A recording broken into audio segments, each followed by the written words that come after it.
యెహోషువ 18వ అధ్యాయము. ఇశ్రాయేలీలు ఆ దేశమును స్వాధీనపరుచుకొనిన తరువాత వారందరూ షిలోహునకు కూడి వచ్చి అక్కడ ప్రత్యక్షపు గుడారము వేసిరి. ఇశ్రాయేలీలలో స్వాస్థ్యములు ఇంక పొందని 7 గోత్రములు ఉండెను. కావున యెహోషువ ఇశ్రాయేలీలతో ఇట్లనెను: మీ పితరుల దేవుడైన యెహోవా మీకిచ్చిన దేశమును స్వాధీనపరచుకొన వెళ్లకుండా మీరెన్నాళ్లు తడువ చేసెదరు? ప్రతి గోత్రము నుండి 3 మనుషులను నా యొద్దకు రప్పించిన ఎడల నేను వారిని పంపెదను. వారు లేచి దేశ సంచారము చేయుచు ఆయా స్వాస్థ్యముల చొప్పున దాని వివరమును వ్రాసి నా యొద్దకు తీసుకొని వచ్చెదరు. వారు 7 అంతలుగా దాని పంచుకొందురు. యూదా వంశస్థులు దక్షిణ దిక్కున తమ సరిహద్దు లోపల నిలిచియుండవలెను. యోసేపు పుత్రులు ఉత్తర దిక్కున తమ సరిహద్దు లోపల నిలిచియుండవలెను. మీరు 7 వంతులుగా దేశ వివరమును వ్రాసి నా యొద్దకు తీసుకొని రావలెను.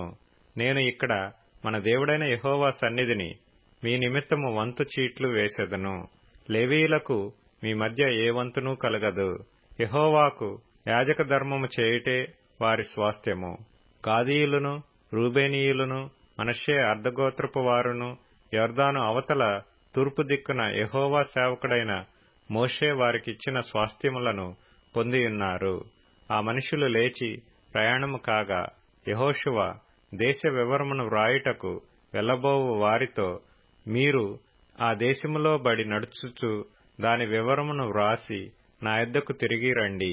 అప్పుడు నేను షిలోహులో మీ కొరకు యెహోవా సన్నిధిని వంతు చీట్లు వేయించదననగా ఆ మనుషులు వెళ్లి దేశ సంచారము చేయుచు 7 వంతులుగా గ్రామముల చొప్పున దాని వివరమును పుస్తకములో వ్రాసి షిలోహులోని పాళెములోనున్న యెహోషువ యొద్దకు వచ్చిరి.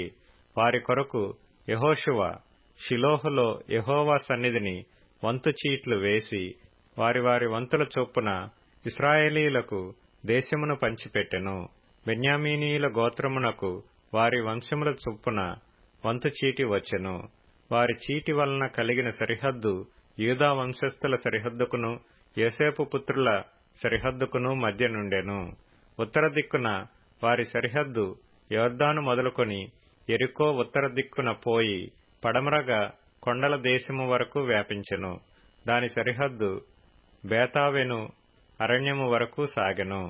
అక్కడ నుండి ఆ సరిహద్దు లూజు వైపున అనగా బేతెలను లూజు దక్షిణము వరకు సాగి క్రింది బేత్ హోరోనుకు దక్షిణముననున్న కొండమీది అతారోతు అద్దారు వరకు వ్యాపించెను.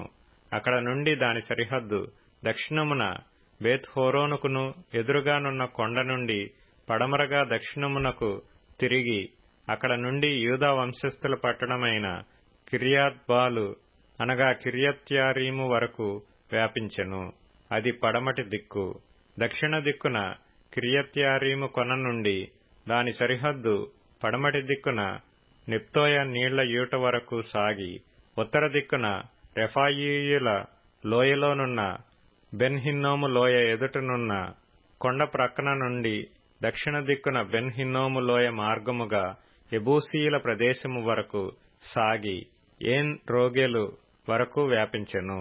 అది ఉత్తర దిక్కు నుండి ఏన్ షెమెషు వరకు వ్యాపించి అదుమ్మీమునకు ఎక్కుచోటికి ఎదురుగానున్న గెలీలోతు వరకు సాగి రూబేనీయుడైన బోహను రాతి యొద్దకు దిగెను.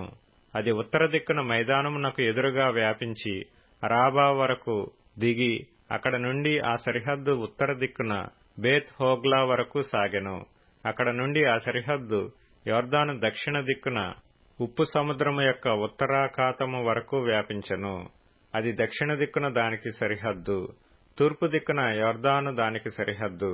దాని చుట్టూనున్న సరిహద్దుల ప్రకారము బెన్యామీనీయులకు వారి వంశముల చొప్పున కలిగిన స్వాస్థ్యము ఇది.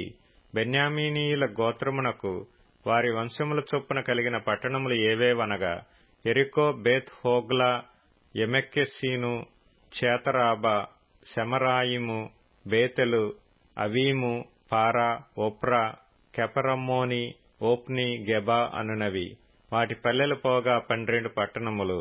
గిబియోను, రామా, బెయేరోతు, మిస్పే, కెఫీరా, మోసా, రెకెము, ఇర్పెయేలు, తరల, సేల, ఎలెపు, యెరూషలేము అనబడిన యెబూసి, గిబియా, కిర్యతు అనునవి. వాటి పల్లెలు పోగా 14 పట్టణములు.